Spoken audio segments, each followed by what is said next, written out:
अस्सलामुअलैकुम, welcome back to our YouTube channel. I am dietitian Ayesha Razzaq. I hope so आप सब खैरियत से होंगे और अपनी ज़िंदगी को बहुत अच्छे से गुजार रहे होंगे। आज मैं बात करने वाली एक बहुत ही इंपॉर्टेंट टॉपिक पर इस वीडियो में आपको जानने के लिए मिलेगा कि दही का इस्तेमाल क्यों ज़रूरी है।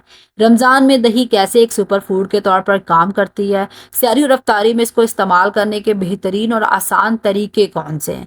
किन लोगों को दही के इस्तेमाल से परहेज़ करना चाहिए, सब कुछ आज की इस वीडियो में मौजूद है। जानने के लिए वीडियो को आपने अंत तक ज़रूर देखना है और अगर वीडियो पसंद आए तो इसको आपने ज़्यादा से ज़्यादा शेयर करना है। फर्स्ट ऑफ ऑल तो आपने कभी महसूस किया है कि कुछ लोग रमज़ान में पूरा दिन फ्रेश और एनर्जेटिक रहते हैं, जबकि बाकी कुछ लोग सहरी के चंद घंटों बाद ही थक जाते हैं। तो ऐसा क्यों होता है? क्या रीज़न बनती है कि आप थका थका फील करते हैं? तो वीडियो को स्टार्ट करते हैं। सबसे पहले बात कर लेते हैं कि दही का इस्तेमाल क्यों ज़रूरी है। दही सिर्फ एक टेस्टी फूड नहीं बल्कि एक सुपर फूड है जो कई हेल्थ बेनिफिट्स देती है। ये एक प्रीबायोटिक्स फूड है, यानी इसमें अच्छे बैक्टीरिया होते हैं जो हमारी सेहत के लिए बहुत ज़रूरी हैं। दही के अगर मैं जनरल बेनिफिट्स की बात करूं तो ये आपके डाइजेस्टिव सिस्टम के लिए बहुत ही बेहतरीन है।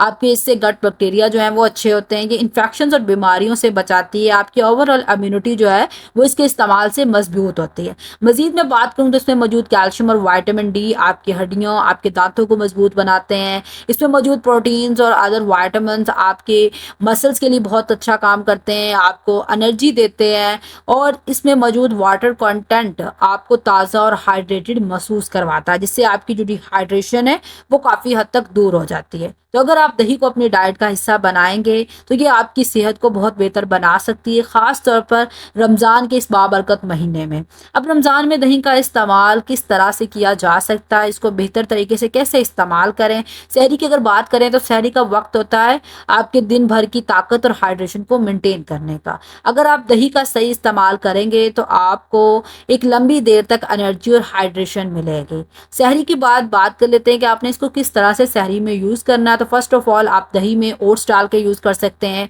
इसमें चिया सीड्स यूज़ कर सकते हैं। ये फाइबर और प्रोटीन का अच्छा सोर्स है जो आपकी एनर्जी को मेंटेन रखता है। इसके अलावा इसको शहद के साथ लिया जा सकता है। शहद एक नेचुरल स्वीटनर्स है जो आपकी इम्यूनिटी के लिए काफ़ी फ़ायदेमंद है। मज़ीद अगर मैं ऑप्शंस की बात करूँ तो दही की एक लस्सी बनाई जा सकती है, नमकीन लस्सी। ये आपकी हाइड्रेशन भी दूर करती है और आपको ओवरऑल पूरा दिन एक फ्रेशनेस भी देती है। मज़ीद ऑप्शंस की बात की जाए तो दही को डिफरेंट अदर फ्रूट्स के साथ मिला के खाया जा सकता है। इससे आपको वाइटामिन भी मिलेंगे, फाइबर भी मिलेगा, ओवरऑल एंटीऑक्सीडेंट्स भी मिलेंगे और आपका जो दिन है वो भी बहुत अच्छा गुजरेगा। अब सहरी में कौन से लोग हैं जो दही को नहीं इस्तेमाल करेंगे? फर्स्ट ऑफ ऑल अगर आपको एसिड रिफ्लक्स या ब्लॉटिंग का मसला होता है तो आपने दही को इस्तेमाल नहीं करना। इसके अलावा दही को ज़्यादा चिल्ड करके आपने यूज़ नहीं करना क्योंकि इन्फेक्शंस की वजह बन सकती है, आपके गले को इन्फेक्टेड कर सकती है। तो नॉर्मल और हल्के टेम्परेचर वाली दही को यूज़ करें। अब अफ्तारी की बात कर लेते हैं कि अफ्तारी में दही का इस्तेमाल कैसा है या किस तरह से इसको यूज़ किया जा सकता है। तो रोज़े के बाद हमारी जो बॉडी होती है वो काफ़ी डिहाइड्रेटेड और वीक हो चुकी होती है, इसलिए अफ्तार में दही का इस्तेमाल बहुत मुफीद है आपकी हाइड्रेशन को मेंटेन करने के लिए, आपको एनर्जी देने के लिए। किस किस तरह से इसको इस्तेमाल किया जा सकता है? दही और खजूर को यूज़ किया जा सकता है। एक बहुत ही बेहतरीन कॉम्बिनेशन, एक हेल्दी और न्यूट्रिशियस कॉम्बिनेशन है जो आपके ब्लड शुगर लेवल्स को सडन स्पाइक होने से भी बचाता है। इसके अलावा मिंट वाली लस्सी बनाई जा सकती है। दही और मिंट वाली लस्सी या आपके पेट के लिए एक सूथिंग के तौर पर काम करती है, आपकी डाइजेशन को बेहतर बनाती है। आप जब सडन अफ्तार करते हैं, उसमें चीज़ें खाते हैं तो फिर आपको एसिडिटी, ब्लोटिंग या इनडाइजेशन जैसे मसाइल का सामना नहीं करना पड़ता। इसके अलावा चना चाट में दही को यूटिलाइज किया जा सकता है। ये एक बैलेंस मील बन जाता है जिसमें आपको प्रोटीन, फाइबर, प्रोबायोटिक्स हर चीज़ मिल रही होती है।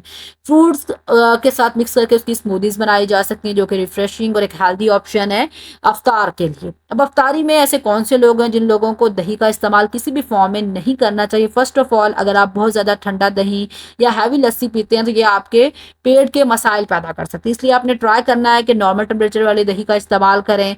लस्सी भी आप नॉर्मल डाइल्यूटेड वाली यूज़ करें, बिल्कुल हैवी वाली यूज़ ना करें। और अगर आपको लैक्टोज इंटॉलरेंस का मसला है तो दही का इस्तेमाल आपके लिए बेहतरीन ऑप्शन नहीं होगा। आपने ट्राई करना है कि मिल्क प्रोडक्ट्स को अवॉइड ही करें। अब ओवरऑल अगर बात की जाए कि ऐसे कौन से लोग हैं, ऐसी कौन सी कंडीशंस हैं जिनमें दही का इस्तेमाल ना तो रमज़ान में करना चाहिए, ना ही नॉर्मल डेज़ में करना चाहिए। तो फर्स्ट ऑफ ऑल तो लैक्टोज़ इंटॉलरेंस वाले लोग, वो लोग जिन लोगों को दूध हज़म नहीं होता, दूध से प्रॉब्लम होती है, तो उनको दही से भी प्रॉब्लम हो सकती है। इसके अलावा साइनसिस या नज़ला ज़ुकाम वाले लोग, ठंडी दही लेने से कुछ लोगों को एलर्जी या साइनसिस का मसला मज़ीद बढ़ सकता है। इसलिए आपने ट्राई करना है कि ऐसी कंडीशन में भी इसको इस्तेमाल ना करें, इस्तेमाल करें तो नॉर्मल टेम्परेचर वाली दही का इस्तेमाल करें।